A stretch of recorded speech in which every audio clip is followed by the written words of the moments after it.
જય સ્વામિનારાયણ વિદ્યાર્થી મિત્રો, હું સેજલ બાગોહિલ શ્રી સ્વામિનારાયણ વિદ્યાસાગર ઓનલાઈન લેક્ચરમાં આપ સૌનું હાર્દિક સ્વાગત કરું છું. ધોરણ 12 કોમર્સ આંકડાશાસ્ત્ર આજનો આપણો સબ્જેક્ટ છે આંકડાશાસ્ત્ર. એની અંદર આપણે ચેપ્ટર નંબર 2 ના દાખલાની શરૂઆત કરવા જઈ રહ્યા છીએ. રિવિઝન ઉપર છીએ વિદ્યાર્થી મિત્રો. સ્વાધ્યાયની અંદર પૂછાયેલા દાખલા બોર્ડની અંદર પણ પૂછાઈ શકે છે. તમને ઉદાહરણના દાખલા, ઘણા બધા દાખલા આપણે અગાઉના મારા તમે વિડીયો લેક્ચર જોયા હશે, એમાં ઘણા બધા આપણે દાખલા ગણેલા છે. સમ આપણે રિપીટ કરી રહ્યા છે, બરાબર. તો હવે અસાઇનમેન્ટની અંદર તમારી પાસે હશે, એનું સોલ્યુશન તમે બધા કરી રહ્યા છો. એમાં જો કોઈ ડિફિકલ્ટી હોય તો શ્યોર મને તમે દાખલાની રકમ અથવા તો એ અસાઇનમેન્ટના પ્રશ્નપત્ર નંબર મોકલી અને કહેજો, તો જેથી કરી આપણે સોલ્વ કરાવી શકીએ અને તમે આસાનીથી દાખલાની ગણતરી કરી શકો. ત્યારબાદ તમને કહેવાનું એ છે કે સ્વાધ્યાય 2.2 જે છે એનો દાખલા નંબર 1નું આજે રિવિઝન કરવું છે. આપણે અગાઉના વિડીયો લેક્ચરમાં એક વખત ભણી ગયા છે, છતાં પણ આજે ફરીથી સારી રીતે તમે સમજી શકો તેની માટે આપણે રિવિઝન કરીએ. એક સોસાયટીમાં રહેતા 7 કુટુંબોમાંથી મળેલા નિદર્શના પિતાની ઊંચાઈ. ઘણી બધી વાર આ ઊંચાઈવાળો દાખલો પૂછાતો હોય છે. રકમ થોડી પરિવર્તિત થઈ જતી હોય છે, પણ પૂછવામાં આવતો હોય છે. પુખ્ત વયના પુત્રની ઊંચાઈ નીચે પરથી સહસંબંધા ગણવાનું કીધું છે. પિતાની ઊંચાઈ અને પુત્રની ઊંચાઈ બે તમને આપવામાં આવેલું છે. તો અહીંયા આપણે લખીશું પિતાની ઊંચાઈ, પુત્રની ઊંચાઈ.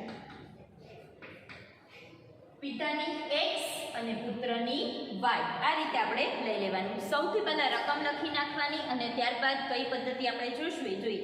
170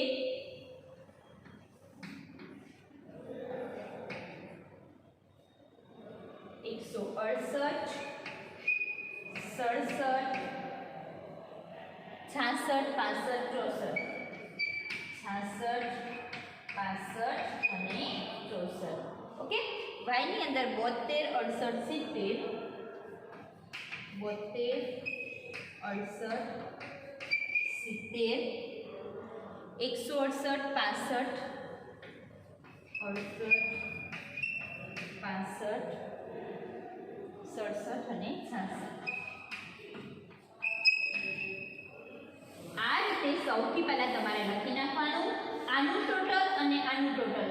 x બાર બરાબર પહેલા સૌથી પહેલા તમારે x નું ટોટલ કરવાનું. એ જે ટોટલ આવે એની ભાગ્યા કુલ સંખ્યા લખવાની. 1169 ના છેદમાં 7 ઇઝ ઇક્વલ ટુ x બાર બરાબર કેટલો જવાબ મળે છે? 167. હવે એ જ રીતે આનું y નું ટોટલ તમારે કરવાનું છે. y નું ટોટલ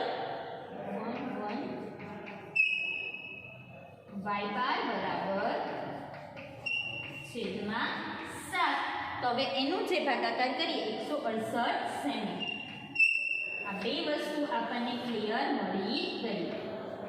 હવે જુઓ, તમને ખ્યાલ છે કે આ રકમ કેવી રીતની આપવામાં આવેલી છે. પૂર્ણાંકમાં છે, મોટી રકમ છે એટલે કઈ પદ્ધતિ વાપરીશું? x - x બાર, y - y બાર, x - x બાર અને y - y બાર, x - x બાર નો સ્ક્વેર, y - y બાર નો સ્ક્વેર. ટૂંકી પદ્ધતિ જે છે યુવી વાળી રીત નહીં આવડે, xy વાળી રીત આમાં આવશે નહીં, બરાબર. આપણે સૂત્ર નંબર 3 થી ગણતરી કરીશું. x - x બાર, y - y બાર, x - x બાર અને y - y બાર. ત્યારબાદ x - x બાર નો વર્ગ, y - y બાર નો વર્ગ. આ રીતે દરેક વસ્તુ તમારે લખી દેવાની રહેશે અને કોષ્ટક વ્યવસ્થિત તૈયાર કરવું, જેથી કરીને ગણતરી કરવામાં આપણને ભૂલ પડે નહીં. હવે x - x બાર, x છે આપણે x બાર કેટલો આવ્યો છે? x બાર બરાબર 167 અને y બાર બરાબર 168. આ રીતે આપણને x બાર અને y બાર આપ્યું છે, એ બાદ કરતા જઈશું અને લખતા જઈશું. તો 3 2 1 0 જુઓ, બરાબર. ત્યારબાદ -1 -2 -3 આ રીતે આવે છે. તો x - x બાર કેટલા થશે? x - x બાર બરાબર 0 જવાબ મળશે. y માઇનસ y બારમાં જોઈએ 4 0 ત્યારબાદ 2 0 2 0 165 માંથી જાય તો -3 -1 અને -2. રેડી? આનો પણ સિગ્મા y માઇનસ y બાર બરાબર તમે જુઓ 3 4 5 ને 6 અને 4 ને 2 6 તો એનું પણ શું થઈ ગયું ટોટલ 0 આવી જશે. આ યાદ રાખવાનું. હવે આ બંનેનો ગુણાકાર કરવાનો રહેશે તો માઈનસ હોય એ વસ્તુ તમારે થશે 4 કરીને 12 0 2 0 માઇનસ માઇનસ પ્લસ 3 માઇનસ 2 અને 1 છે એટલે માઇનસ છે આ માઇનસ છે minus minus plus 2 minus minus plus એટલે 6 આનો બધાનો ટોટલ કરીએ એટલે x માઇનસ x બાર y માઇનસ y બાર બરાબર આનો જે જવાબ આવે 25. રેડી?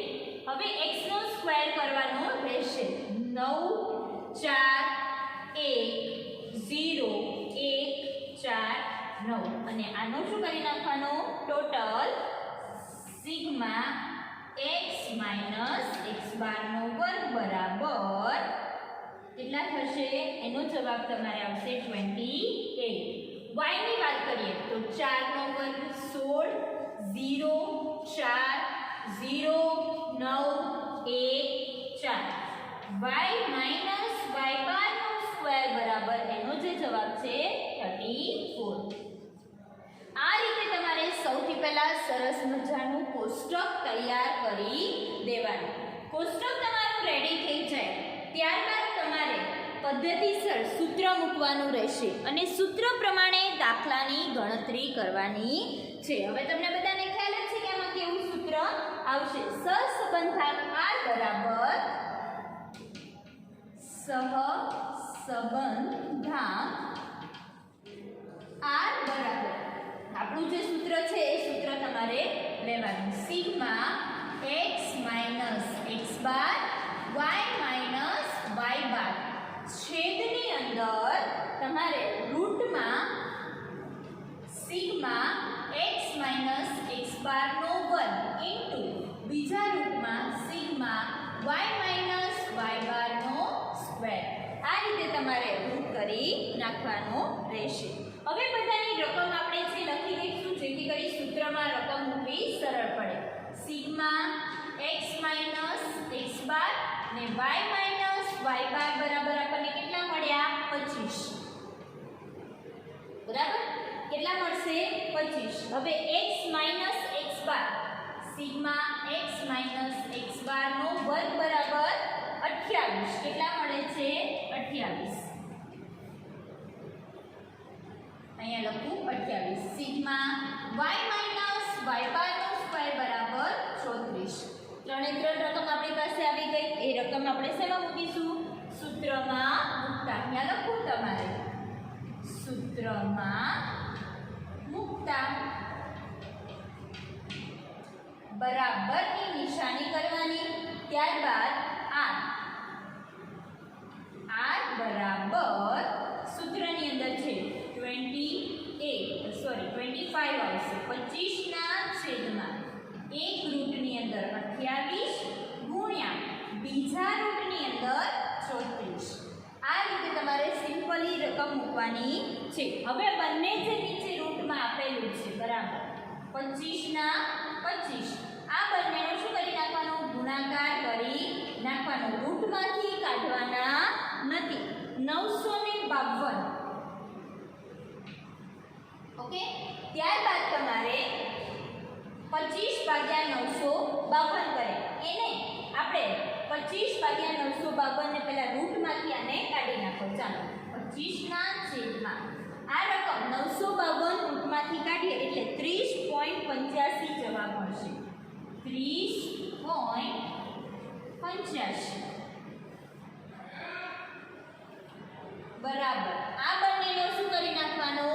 ભાગાકાર. ભાગાકાર કરીએ એટલે 0.81 જવાબ મળશે. 0.81